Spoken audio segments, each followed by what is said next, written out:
Thank you very much for staying on. This is News Desk again. My name is Kemini Nyamani Amano, in case you just tuned in. Now, two midwives at the Confanochi Teaching Hospital in Kumasi have been suspended for their roles in the controversial missing baby saga that rocked the hospital earlier this year. The principal midwifery officer, Marian Asari, the midwife in charge of the Confanochi Teaching Hospital Labor Ward, has been suspended from midwifery practice for 4 weeks without pay, and her counterpart, Patience Amponsa, who was the head of the night shift, the night on which 42-year-old mother Sueba Mumuni lost her baby, has also been suspended from the practice of midwifery for 2 weeks without pay. Now, we'll get into the statement from the Ministry of Health proper, but let's go to Kumasi and find out what our correspondent has gathered so far. Mahmoud Mohammed Nuruddin is our Ashanti regional correspondent, and he's joined me over the telephone. Hello, Nuruddin. Hello, Kemini. Tell us what you've gathered from Sueba's family, from people at the hospital.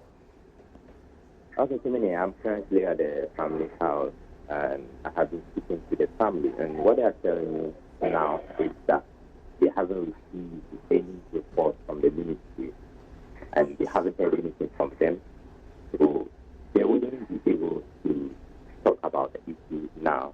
But I spoke with the spokesperson earlier, Abdulrahman, and he told me he has not also received any report from the ministry, but what he saw was the recommendation on the internet, and I asked him whether he is satisfied with that recommendation.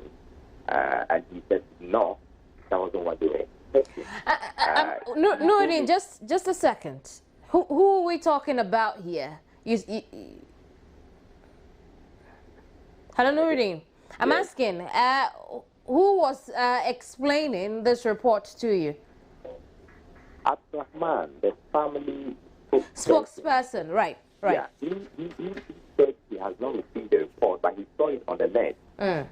But if that is really the report of the ministry, he is not happy with it because it hasn't met their expectations. He told me when they met with the midwives and nurses, they told them they were going to withhold the certificate of the nurses, and then they will go back to see again before they will, give the certificate back to them, and that is not what has happened. Yeah, so he is so much disappointed in the report, and so he will be speaking to their lawyers soon to find out the next line of action. I have also been trying to speak to the hospital to find out whether they have received a report from the ministry, and according to the CRO of Confanochi Teaching Hospital, Mr. Thomas, they haven't received any report, and they wouldn't want to talk about it now. I see. Thank you very much, Nuruddin, for that information. Mahmoud Mohammed Nuruddin joined us from the Ashanti region. He reported to us from the Confanochi Teaching Hospital. Well, the hospital is saying that we've not received any formal communication from the Ministry of Health on this report. However, spokesperson for the Sueba's family said that he's also not received any report, but he's read it on the internet and is looking forward to a full implementation of it, in spite of the fact that I can't bring back the baby. Pretty shortly, we'll get in touch with Tony Goodman from the Ministry of Health and find out, we'll go into the reports proper. But for now, let's speak with the Ghana Universal Access to Healthcare campaign. Sidua Hall is National Coordinator for the campaign. Thank you very much, Sidua. Thank you. Sidua, so finally, the report comes out. What's your overview of this? Yeah, thank you very much. I think the report came out yesterday. I haven't actually read it, but I just take snippets of information from what the Alliance and other media stations have been able to glean. And there's one question that I'm still asking, because I haven't heard anyone talk about it. whether the report has been able to establish the whereabouts of the missing baby. Because if the report hasn't been able to tell us where the baby actually, then we don't have a closure. And I think that is the issue, Sueber's issue, because Sueber will want to have a psychological closure, knowing that, yes, my baby wasn't stolen. Yes, indeed, my baby was dead, and that my baby was disposed of this way. Then she can have a closure. But if the final report is out, and in that report we cannot actually tell the whereabouts of the baby, then the question has not been answered yet.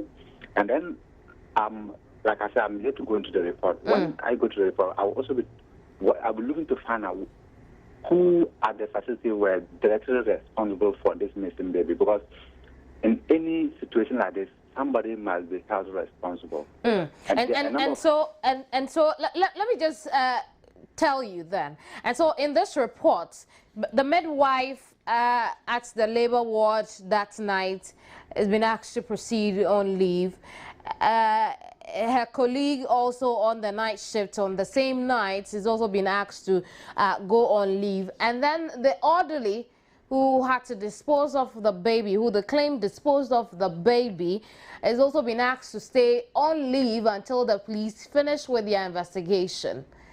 However, the Medical and Dental Council is asking, as part of the recommendations in this report, that the doctor who was asked to proceed on leave be reinstated. Now, basically, those are the sanctions that have come up from the committee's report. Okay, what I'd like to know is that the midwives, because I heard that these midwives and other nurses also, they will proceed only for 4 weeks. 4 and 2 weeks. Without pay, right? Yeah. That's just saying that they will be denied 1 month pay, right? But these measures, will it be enough to atone for a whole missing human being? Will it be enough? But if you ask my take necessary is not to just fire them, because these are people who have been trained over the years. We spend a lot of money training them. They have contributed so much. But we need to really dig deep, because if you look at it, it looks cosmetic, right? And I don't also think that blatantly the doctor who was also provisional should be fired.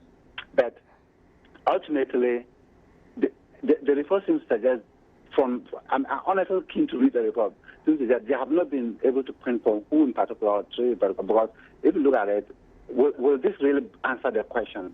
And I don't think Subeba was just looking, or me, I'm looking for a case where these people will be sacked. But just establishing the whereabouts of the baby. Because that is still a mystery. The baby is not like a substance that evaporates, right? And at the end of the day, I think if it was a case that whoever wanted that, for not finding my baby, these people should go on, need to go on one month leave without pay. I think that would have been established long time. She would have stated that. And I think civil society and everybody, including you and I, would not have been following this story. So for me, if these are the actions they've taken, fine, that's the question as to where the baby is have not been answered. And that question will not go today. And I can see that if they have not been able to tell where the baby is, then I can see them heading to court. And I think civil society, including me and others, will support that. Unless the ministry comes out and say that we have done our best, we cannot tell where the baby is. If the ministry, this is what the ministry is started with, then the ministry to say it.